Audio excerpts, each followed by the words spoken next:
Hello, I'm John Kicklighter, Global Head of Content at StoneX, and I'm here to talk about the market opportunities in 2026 that I'm most interested in. Now, rather than looking at specific assets through their fundamental and technical backdrop and honing on the ones that have the greatest potential and probability, I'm more interested in looking for a systemic shift in the underlying market. And that shift is around volatility.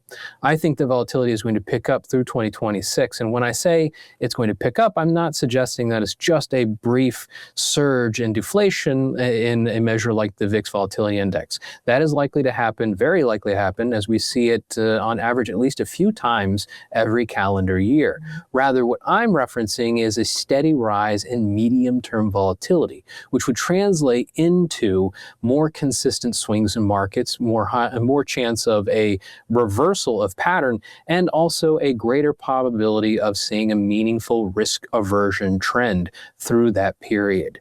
Now, I'm not just looking for it in, let's say, U.S. equities, which the VIX Volatility Index does measure off of, but it is certainly a sensitive measure. We should look at volatility across the spectrum, and the more it spreads to other asset classes, the more consistent it is for a backdrop pattern of the overall financial markets.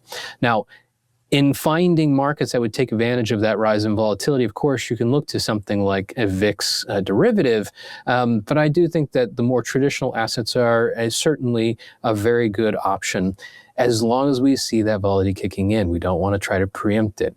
One of the more sensitive is going to be the S&P 500, which the VIX Volatility Index is derived from through its derivatives. Now, it is a very big risk to try to short a market that has been consistent in rising and grinding higher to records through this past year and previous years.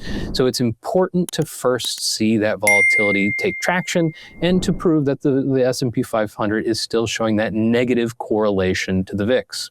Now, other assets that have a strong negative correlation to volatility measures include the dollar yen.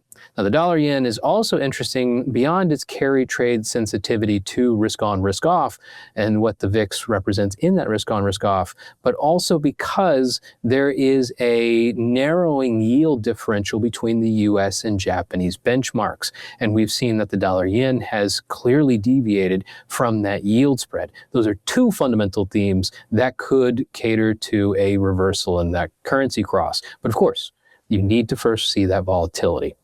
Good luck trading in 2026.